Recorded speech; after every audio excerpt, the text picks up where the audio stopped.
నమస్తే. Welcome to our channel. నేను విశాల్ని. గత వైసీపీ పార్టీ 5 సంవత్సరాలు ఉన్నప్పుడు ఏ విధంగా అక్రమాలు చేశారు, ఏ విధంగా దోచుకున్నారు అందరికీ తెలిసిందే. అంటే పార్టీ ఓడిపోయిన తర్వాత 11 స్థానాలకి నిలిచిన తర్వాత. అయితే జగన్మోహన్ రెడ్డి గారు ఎక్కడ చూసిన అక్రమాలు, అక్రమాలు, అక్రమాలు. ఇప్పుడు విశాఖ రుషికొండ మీద కూడా ఆయన చేసిన అక్రమం ఒక్కోటొక్కోటి వెలుగులోకి వస్తుంది. ఏకంగా 500 కోట్లు ఆయన తినేసినట్టుగా మనకైతే వార్త వస్తుంది. ఇది ఎంతవరకు వాస్తవం తెలుసుకోబోతున్న స్టూడియోలో ఉన్నారు సీనియర్ జర్నలిస్ట్ డాక్టర్ కనుకుదుర్తి వడ్లమణి గారు ఉన్నారు. వారిని విషయాలను తెలుసుకునే ప్రయత్నం చేద్దాం. నమస్కారం మేడం. నమస్తే అండి. మేడం, మనకి చూసుకున్నట్టు ఒక్కోటొక్కోటి ప్రతి ఒక్కటి స్కామే. వైసీపీ హయాంలో జరిగిన స్కామ్ మొత్తం ఇప్పుడు కూటమి ప్రభుత్వం వచ్చిన తర్వాత ఒక్కోటొక్కోటి వెలుగులోకి తీస్తుంది. అయితే ఇప్పుడు రీసెంట్గా విశాఖలో రుషికొండ మీద కూడా స్కామ్ ఏకంగా 500 కోట్ల స్కామ్ చేశారు. దీని వెనక ఇంకా పెద్ద హస్తం ఎవరంటే ఏం చెప్తారు మేడం? ఇంకేం పెద్ద హస్తం, ఒకటే హస్తం, ఒకటే చేప. జగన్ అనే చేప, తిమింగలం. జగన్ తిమింగలం. అవును. అందుకని అంటే పర్యావరణ అనుమతులు సరిగా తీసుకోకుండా రిసార్ట్స్ అని చెప్పి అబద్ధం చెప్పి పర్యాటక రంగం కోసం అంటే పర్యాటకుల కోసం కడుతున్నామని చెప్పి అక్కడ తీర ప్రాంత నిబంధనలు కూడా వాళ్ళు ఉల్లంఘించి ఏకంగా 500 కోట్లు పైగానే ఖర్చు చేశారు.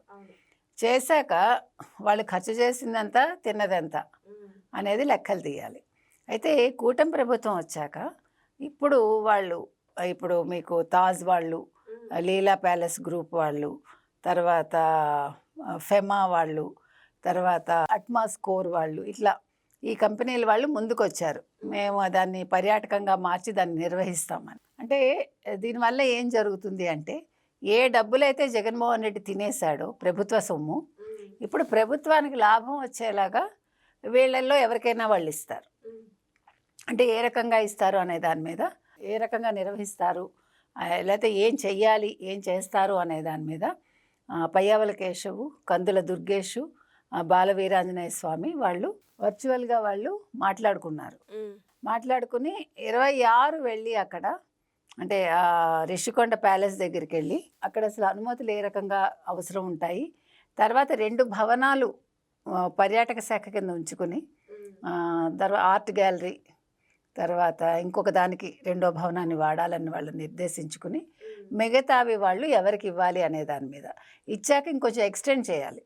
అంటే ఆ భవనాలు సరిపోవు, ఇప్పుడు ఉన్న భవనాల్లో మార్పులు ఏ రకంగా చేయాలి, కొత్త భవనాలకు ఎక్కడ జాగా ఇవ్వాలి, అది మళ్ళీ తీర ప్రాంత నియంత్రణ మండలి కిందకు వస్తుందా, ఇవన్నీ కూడా ఈ 9 ఎకరాలు పనికొస్తాయా పనికిరావా, తర్వాత లేదంటే వాళ్ళు వేరే చోట ఇవ్వాలా, ఇవన్నీ కూడా చూశాక 28వ తారీఖు మళ్ళీ కలుసుకుని మాట్లాడుకుని 29కి ఒక నిర్ణయానికి వస్తారని తెలుస్తుంది. అంటే ఒకళ్ళు తగలేస్తే దాన్ని మళ్ళీ బాగు చేయడానికి ఇంత కష్టం అవుతుంది.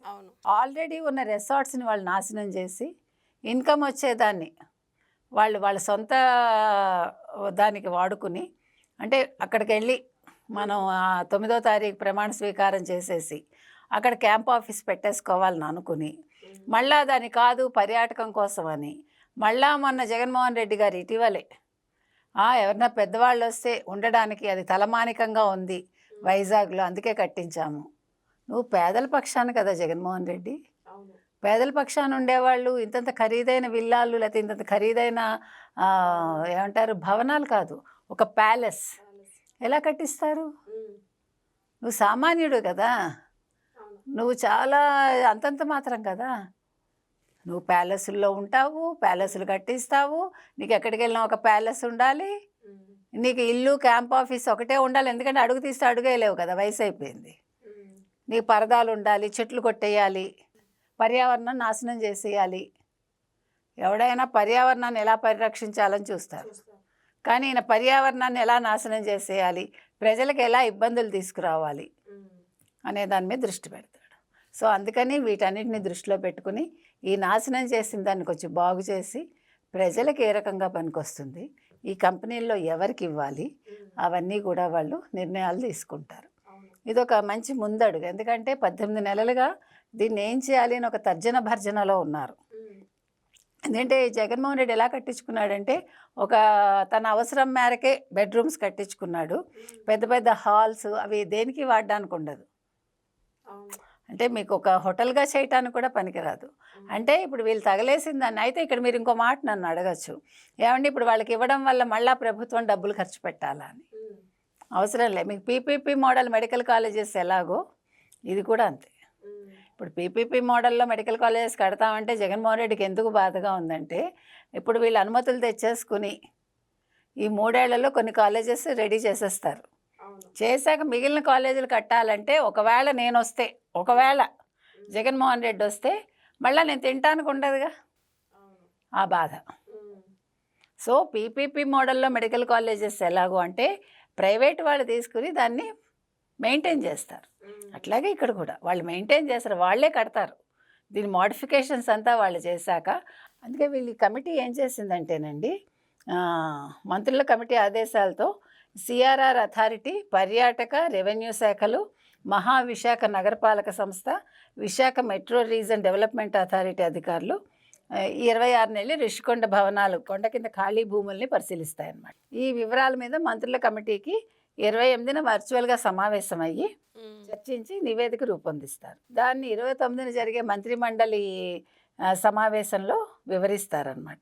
సో మొత్తం మీద రిషికొండ మీద ప్రస్తుత భవనాలకి వాణిజ్య అవసరాలకి ఎంతవరకు వినియోగించుకోవచ్చు, తర్వాత కొత్తగా అదనపు భవనాల నిర్మాణం చేసేందుకు సిఆర్జెడ్ నిబంధనల ప్రకారం అవకాశం ఉందా లేదా, కొండ కింద 9 ఎకరాల్లో వ్యాపార నిర్వహణకు ఎంతవరకు వీలవుతుంది, అందులో 7 ఎకరాలు వాడచ్చా లేదా, తర్వాత సమీపంలో ప్రభుత్వ భూములకి అర్హత ఉందా లేదా, ఇవన్నీ కూడా నిర్ణయించుకుని 29కి 28 వీళ్ళు చర్చించుకుంటారు వర్చువల్గా. 29కి ఒక ముసాయిదా రూపొందించి నెక్స్ట్ క్యాబినెట్ సమావేశాల్లో ఫైనల్ చేసేస్తారు. మేడం గత 5 సంవత్సరాలు ఇంకా మేము అధికారం, ఇంకా 10 సంవత్సరాలు, ఇంకా 5 సంవత్సరాలు, 10 సంవత్సరాలు మేమే ఉంటామని ఎన్ని అక్రమాలు ఒక్కొక్కటి చేసుకుంటూ వచ్చారా? ఏంటి తవ్వుకుంటూ పోతుంటే వాళ్ళు చేసిన వైసీపీ హయాంలో చేసిన అరాచకాలు కావచ్చు, అక్రమాలు ఒక్కొక్కటి వెలుగులోకి వస్తున్నాయి. మనం చూసుకుంటే రీసెంట్గా తిరుమల కొండ మీదే కాదు, కొండ కింద కూడా చేసింది 50 కేజీల బంగారం. ఏం అనడానికి లేదండి. తవ్వే కొద్దీ ఏదో కొండను తవ్వితే ఎలకలు పడ్డాం అని ఒక్కొక్క చోట, అంటే ఒక్కొక్క దానికి సంబంధించి మీరు లోతుగా వెళ్ళే కొద్దీ వీళ్ళు ఎంత తిన్నారు, ఎంత అవినీతి చేశారు అనేది బయటకు వస్తూ ఉంటుంది. ఈ అవినీతులన్నీ ఒక చోట చేరిస్తే ఆయన ఉన్న ప్యాలెస్ కూడా సరిపోదేమో, అంటే అంత డబ్బుల కట్టలు ఉంటాయి. కాబట్టి వీటన్నిటిని బయటకు తీయాలి. ఇప్పుడు చేయాల్సిన పని ఏంటంటే, వాళ్ళు చెప్పారు కదా, పవన్ కళ్యాణ్ చెప్పారు కదా, యోగి ఆదిత్యనాథ్ లాగా మేము ఆ సంస్కృతి తీసుకొస్తామని. బుల్డోజర్ సంస్కృతి తీసుకొచ్చి ముందు ప్యాలెస్లు కూల్చేస్తే సగం దరిద్రం వదులుతుంది. అప్పుడు ఆయన పాపం సాధారణ మనిషిలాగా మరి గుడిసెలో ఉంటాడా ఏముంటాడో చూడాలి. అసలు క్షమించకూడదండి. ఇప్పుడు రాజకీయ నాయకులకి ఇంత డబ్బులు ఎలా వస్తున్నాయి? అసలు ఎక్కడో ఒక చోట ఒక ప్రారంభం ఉండాలి. కాబట్టి అది జగన్ తోటే ప్రారంభిస్తే చివరి వ్యక్తి వరకు వెళ్తుంది. Thank you madam. Thank you.